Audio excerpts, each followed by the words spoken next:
वरना कर्मा आपका भी लौटेगा, आपको भी रुलाएगा, ये भी याद रखना, ठीक है। Karma is back. आज जो तुम दूसरों के साथ बुरा करो, कल को तुम्हारे साथ भी बुरा होगा। जिसके लिए बुरा कर रहे हो वो लोग तुम्हारे साथ बुरा करेंगे, ठीक है। आज जिस गलत इंसान के साथ तुम जाने के लिए एक अच्छे सच्चे इंसान को रुला के जा रहे हो ना, कल को वही गंदे लोग तुम्हें लात मार के निकालेंगे वहां से, ठीक है। याद रखना ये बात, ठीक है। Karma is back.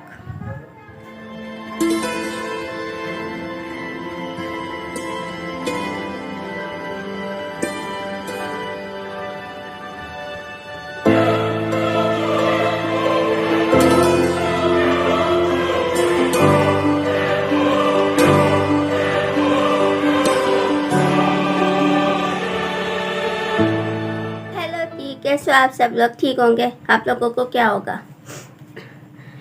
तो कल तो कुछ ज़्यादा ही हो गया था ना, कल तो कुछ ज़्यादा ही मैंने गुस्से में बक करती थी। वैसे मैं गुस्से में बक नहीं थी, वो सच्चाई थी, आप लोगों को जो समझानी थी, ठीक है।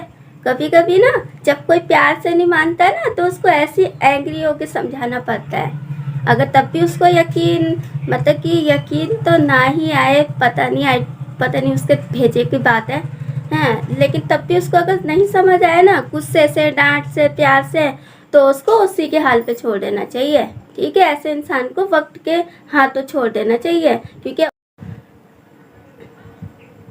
इसीलिए मैं पहले सबको प्यार से समझाती हूँ, अच्छे से समझाती हूँ, थोड़ा सा डांट डपट के समझाती हूँ। लेकिन फिर भी अगर वो इंसान नहीं मानता आपकी बात, अगर वो इंसान नहीं मानता है, ठीक है, वो आप वो ये भी नहीं समझते कि आप उसके भले के लिए ये सब कर रहे हो।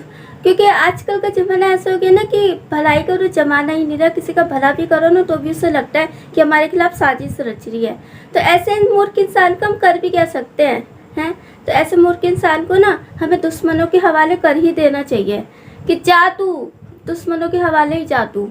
दुश्मनों के साथ जब रहेगा ना, तब तुझे पता पड़ेगा कि नेगेटिव और पॉजिटिव में कितना बड़ा अंतर होता है। जो तू आज ये नेगेटिव लोगों के साथ में रह रहा है ना, तुझे मेरी कदर वक्त बताएगा, ठीक है। तुझे पॉजिटिव की ना कदर वक्त बताएगा। ऐसे मूर्ख इंसान को ना जब जो प्यार से, गुस्से से, डांट से, डपट से ना समझे ना, उसे दुश्मनों के हवाले कर ही दो, नेगेटिव लोगों के हवाले कर ही दो, ठीक है। सॉरी, वो गाड़ी का हॉर्न की आवाज़ आ रही है, थोड़ा सहन करना, ठीक है। और ऐसे मूर्ख इंसान को आप दुश्मनों के पास छोड़ ही दो, आप निश्चित होकर छोड़ ही दो। बस अपने संस्कारों पे भरोसा रखो, अपनी पॉजिटिविटी पे भरोसा रखो, है ना। आप सच्चे हैं तो वो इंसान धक्के खा के खुद ही आएगा, हाँ। अगर किस्मत पे उसका वापस लौटना नहीं लिखा है तो वहीं रहे, बस उसे ये सोच के, अगर बस आप एक निश्चित होके, रिलैक्स होके उसे दुश्मनों के हवाले कर दो, ठीक है। अरे यार, छोड़ दिया उसे वक्त के हवाले, अब वक्त ही उसे सिखाएगा सही क्या है गलत क्या है, ठीक है। तो खैर छोड़ो। वैसे आप लोग ये सोचते होंगे ना कि ये कैसे हीला रह गई है, मतलब कि इसको तो हमेशा गुस्सा ही आया रहता है। तो मैं बताऊँ, मैं कुछ अलग ही टाइप की हीलर हूँ, ठीक है। क्योंकि मैं ना हर वो तरकीब अपनाती हूँ समझाने के लिए जो होनी भी चाहिए, है ना। अब आपकी मम्मी है, ठीक है, आपकी मम्मी आपको प्यार से समझाती है, बेटा खाना खा लो। अब आपकी मम्मी बोलती है कि बेटा खाना खा ले, आप बोलते हैं मुझे नहीं खाना वाना, ठीक है। से मैं बोलती बेटा खाना खा लो, आप बोलते नहीं खाना। फिर वो आपको एक चाटा लगा देती है, फिर बोलती है बेटा खाना खा लो, आप बोलते नहीं खाना। फिर वो चप्पल से आपकी धुलाई करती है, खुंदक में आके आपको कूट देती है। फिर आप खाना खाते हो ना डर के मारे, है ना। और उसके बाद भी अगर आप पिटने पाटने के बाद भी आप अगर खाना नहीं खाते तो आपकी मम्मी बोलते पड़े रहते एक तेरे टीवी में घुसा दूँ, जब तुझे ना जब भूख लगेगी ना खुद ही आएगा खाना। तो यही बात मैं समझाना चाह रही हूँ कि मेरा नेचर ऐसा क्यों है। मैं प्यार से समझाते समझाते गुस्से में क्यों पहुँच जाती हूँ, वो इसीलिए ताकि आप लोगों को खुद से अगर अकल आए ना, खुद से अगर फील हो ना। अब जैसे कि आपकी मम्मी ने आपकी पिटाई करी, आप गुस्से के मारे घर से चले गए, टीवी में घुस रहे। जब आपको भूख लगेगी तो खुद से फील होगा ना, हाँ मम्मी ठीक ही कह रही थी कि मुझे खाना खा लेना चाहिए, अगर मैं खाना खा लेता तो मुझे भूख नहीं लगती।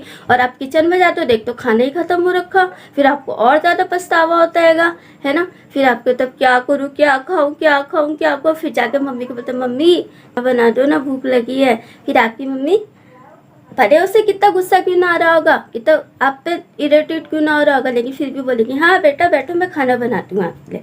सेम वैसे ही नेचर है मेरा, ठीक है। पहले मैं प्यार से समझाती हूँ, अच्छे से समझाती हूँ, तो जा तू वक्त के हाथों जा, तुझे मेरी कदर वक्त बताएगा, बस ऐसा ही नेचर है। मैं इस टाइप की हीलर हूँ। गलत मतलब में मत लेके जाना, है ना, क्योंकि मेरा इंटेंशन गलत नहीं होता है बोलने का, ठीक है। मैं हमेशा अच्छे के लिए बोलती हूँ, लेकिन मैं थोड़ा गुस्से में बोल जाती हूँ, क्योंकि मेरे से ना दिखावा नहीं होता है कि अंदर अंदर मैं गुस्से में रहूँ, बाहर से आपको प्यार से समझाऊँ, ऐसा नहीं होता है मुझसे। मैं वही किया, छोड़ दिया उसे वक्त के हवाले।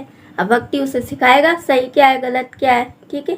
तो चलो, तो उम्मीद है पूरी मुझे कि आप लोगों को मेरा हीलिंग नेचर समझ आ गया होगा, आपको समझ आ गया होगा कि मेरा नेचर किस तरीके का है। मैं प्यार से भी समझाती हूँ, डांट के भी समझाती हूँ, और ज़रूरत पड़ी तो आया समझ इससे भी समझाती हूँ, पर मैं हाथ उठाती नहीं हूँ किसी पे, ठीक है। मैं किसी पे हाथ नहीं उठाती, चाहे वो छोटा हो चाहे बड़ा हो। हाँ गुस्सा मैं निकाल देती हूँ, डांट देती हूँ, गुस्सा निकाल देती हूँ, लेकिन हाथ किसी पे नहीं उठाती, क्योंकि ये हाथ सिर्फ ये करने के लिए बने हैं, ठीक है, ये करने के लिए नहीं, ठीक है।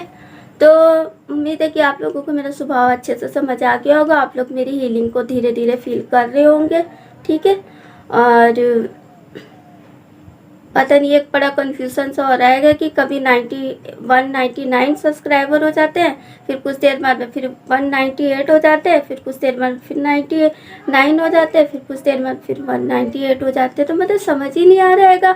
अरे भाई जो भी तुम कोई हो, अगर तुम्हें चैनल समझ नहीं आ रहा है, चैनल तुम्हारे मतलब का नहीं है, तो या तो एक बार में सब्सक्राइब कर लो या फिर ब्लॉक करके निकल जाओ, ठीक है। इस तरह से बार बार इनर ऑफ जो कर रही हो ना, इससे तुम्हारा ही माइंड खराब हो रहा है, ठीक है। और मुझे भी बहुत ज़्यादा गुस्सा आ रहा है ऐसी हरकतें देख के, क्योंकि जो बार बार आता जाता है ना, मुझे ऐसे लोग बिल्कुल पसंद नहीं है, ठीक है। तो आप आई होप कि आपको समझ आ गया होगा कि आप ऐसी घटिया हरकतें ना ही करें तो ही बेहतर है, ठीक है। तो चलो फिर चलते हैं, आज का व्लॉग यही ख़त्म करते हैं, फिर आप लोगों से कल मुलाकात होगी, ठीक है। यूँ ही बना रहे आपका हमारा साथ, फिर मुलाकात में भी आपसे विदा लेती हूँ। तब तक ले हंसते रहिए, मुस्कुराते रहिए, पॉजिटिव रहिए, पॉजिटिव फैलाते रहिए, एक दूसरे की स्माइल बनते रहिए। और हाँ, किसी को खुशी दीजिए, उसको दुख नहीं। अगर दुख दोगे ना, वरना कर्मा आपका भी लौटेगा, आपको भी रुलाएगा, ये भी याद रखना, ठीक है। Karma is back. आज जो तुम दूसरों के साथ बुरा करो, कल को तुम्हारे साथ भी बुरा होगा। जिसके लिए बुरा कर रहे हो वो लोग तुम्हारे साथ बुरा करेंगे, ठीक है। आज जिस गलत इंसान के साथ तुम जाने के लिए एक अच्छे सच्चे इंसान को रुला के जा रहे हो ना, कल को वही गंदे लोग तुम्हें लात मार के निकालेंगे वहां से, ठीक है। याद रखना ये बात, ठीक है। Karma is back. स्माइल दो, ये नहीं दो, ठीक है।